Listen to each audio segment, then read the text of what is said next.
relation built in the future. And well, that's my last statement. I believe that Cuba and CARICOM, we have a relation that goes several decades ago. So in that sense, CARICOM and CARICOM member states, the Caribbean, definitely has a better position than the U.S. regarding Cuba. We have built a lot of trust, a lot of understanding. We belong to the same family, to the same region. And we have a history of cooperation and collaboration that definitely is going to have an impact in the future of the Cuba and the Caribbean relation in a new dimension with the U.S. presence. And I believe we have a real strength in that, and we have to take all these opportunities also into consideration in terms of what the future can bring. I'm here, here in the slide, you can see the most interesting points regarding the Cuba-CARICOM relation that started in the 90s. But let us remember that Cuba and the Caribbean states, we have diplomatic relations since 1972. And I believe that the Caribbean gave the first step in terms of breaking this isolation that Cuba was submitting during the 70s. And let me assure you that Cuba will not forget that. So in the future of Cuba and the US normalized relationship, I believe that there's a place for the Caribbean, and I suggest you to go there now. So that's fine. Thank you. Thanks very much. We've got our last speaker coming up, very brief. The story of the Dominican Republic and the Caribbean is a bit less dramatic than the story of Cuba, but it's equally important, and there's an equal need to integrate firmly with the rest of the region. So I'd like to ask Ivan Ogandalora from the Faculty of Latin American Social Sciences in the Dominican Republic to come up here and speak very, very briefly. But thanks so much for coming. Thank you. Thank you very much. I would like to express my appreciation to the organizing for inviting me to this forum. I had some thoughts but I'll try to be brief, and I hope you can bear with my English. The Dominican Republic has enjoyed a context of dynamic economic growth in the last 10 years. Last year, the economy of the Dominican Republic grew 7.1%. And it is expected to slow its growth in this year, but nevertheless significantly above the average of the Latin American and Caribbean region.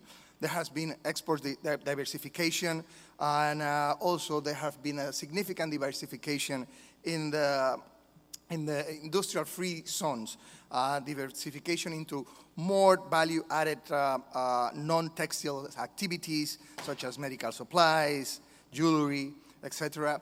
Tourism also has been performing well. In 2014, 5 million visitors arrived in the Dominican Republic. That meant an increase of 9.6% increase compared to the previous year. And there has been going on a series of pact between the government and social sectors and private sector that have been negotiating. The education pact, for example, the pact that have brought a significant reform in the education sector. A fiscal pact is on its way, an energy sector reform pact as well. So things have been moving, but there are significant challenges that points that this growth could not be as sustainable as it might seem, and there are serious challenges and threats for this growth. First, the economy has growth, but it does not create, that growth has not created quality jobs, nor have a significant impact in the poverty reduction of the Dominican Republic, which is one of the highest inequalities economies in the region. So there's a lack of socioeconomic mobility and a rigidity of poverty as well. Exports have grown, but not sufficient. The industrial free zones are not connected to the local economy, so it cannot have a multiply effect in the local economy. And there's a low technological content in our exports. There's a lack of creation of internal value chains as well. And also, it has been based on a low quality of employment, and low salaries. Just to call a very particular fact is that in the last 3 years, exports under free trade areas have grown less than exports with countries the outside free trade agreements. There are several reasons for that. But the fact is that this is one of the things that make convergence a necessity in the region. The Dominican Republic have been playing a role in the region in the last 20 years. In terms of diversification, its regional relationships. As you know, when the Dominican Republic joined the Lome Convention in 1989, basically that was a quantum leap in terms of our relations with the English-speaking Caribbean, and that led to the creation of CariForum. And basically, that opened the opportunity in order to a more fluent flow of relationship between CARICOM countries and the Dominican Republic that eventually led, as an initiative of the region, to a free trade agreement in 1998. Also, as part of that, the diversification of relations of the Dominican Republic, a couple of years ago, the DR joined SICA, the Central American Integration System. It's not a member yet of SIECA, which is the economic arm of SICA. It would be to say like it's like Bahamas. It's part of the CARICOM, but not part of the CSME. And also have been boasting also in terms of getting cooperation agreement with Puerto Rico lately, also getting closer relation with the Dutch Caribbean. They have initiated a trade agreement negotiation with Chile. But in terms of the relation with CARICOM and the Dominican Republic, as I said, mainly has been within the framework of CariForum. And despite that, the mechanism that we have of trade agreement, and also through the IPA and the regional preference of the IPA have not been fully implemented, export and trade between has been steadily growing with ups and downs, but the trend it's positive.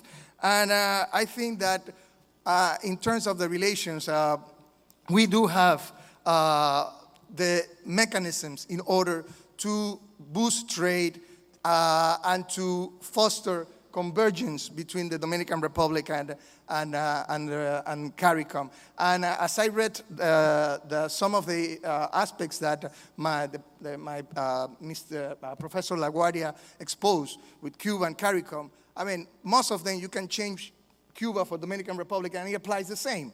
But we do have already the mechanism to make this work. And what it needs, it's actually bold actions in order to make this mechanism work and to bring closer and sit and work out the differences, the misunderstandings, and work out the prejudice that have characterized the relations between Dominican Republic and CARICOM in the last 20 years. Thank you very much. Thank you. Yeah.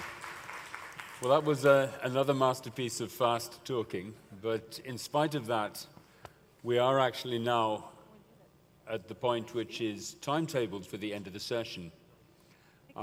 Josanne has found a way of magicking another hour out of thin air by not carrying on right now into the questions and comments from the floor, but in using this as an overarching presentation for questions and comments which will be heard at another slot, and she has a very magic mechanism for doing that, which is just going to explain now. Thank you, Josanne. Sorry, Mark. Sorry to put you in the hot seat. I think your mic might be working from where you are. If you, your mic is working from where you are. No, what we're going to do is we're obviously in the interest of time, but we did promise yesterday that we would try as much as possible to engage audiences. So what we're going to do is take 15 minutes. So I'm just giving you on the fly now. Okay. You already have 2 questions and we have some tweets. And so we're going to manage that in 15 minutes. But more importantly, or as importantly, what we're going to do is ensure that all of the comments, questions, and even positions that may be coming from the audience. You will appreciate we have 300 people here this morning, so that what we will do is it will come up on the screen, which is the website, where you can actively upload your comments, your questions, anything of the nature of feedback on any specific presentation, but let me not take any more time. We'll come back to that. So you have 14 minutes now to work with, Mark. So okay, you can start. What are we going to do? We're going to. Yeah. And I've got one question here. Right, and we have some Twitter stuff, and then we will take a couple from the audience. So we're doing this on the fly, which is fine. Yes. And we're going to give our discussants on the platform here, they had the round table, an opportunity to interface. Yeah, so I'm going to help you from the floor. I think it might actually be useful if you stay up here and help me. Okay, good. I have a note here saying there's a question from Jennifer at table 46. Could we start there?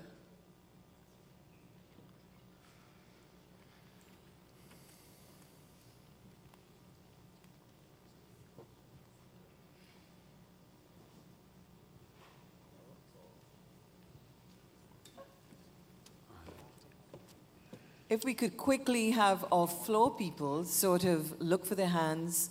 Table 26 has been identified. Can you get the mics to them very quickly, please?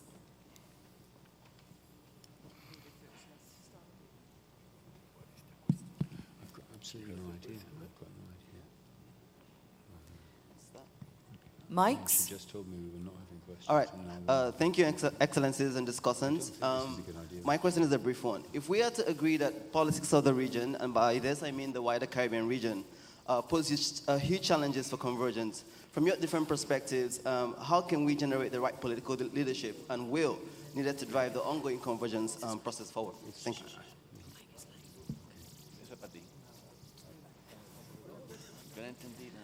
Let me help Mark out here, please, because I know that we're biting at the bit.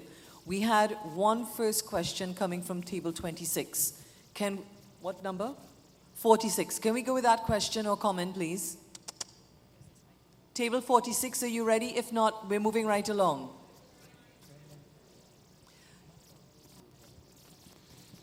Hello? Hello. Hi, everyone. Thank you very much for coming. We learned yesterday at the proceedings at UE that the CSME, the Caribbean Single Market and Economy, was mandated 26 years ago and is still being implemented. The panel could recommend one policy recommendation to have this aspect of Caribbean convergence operational. What would that be? Thank you. Well, I can see the audience, yes, but... Do you want me to help you with this? Well, I think yes, because I don't really know what was...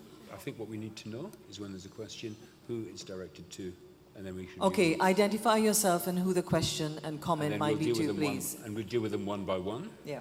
rather than having a bank, because then we'll run out of time. Yeah, Okay. The question's for Matthew Bishop. Thank you. Okay. Yeah. Okay, so we've... Matthew, there's a question for you. Was it for me? Okay. Okay. Okay. Well, very simple. I think the CSME question, there's an easy answer to this, but it's not an easy one to operationalise, is simply give CARICOM the legal space to force implementation. But this has been a very, very difficult thing because CARICOM is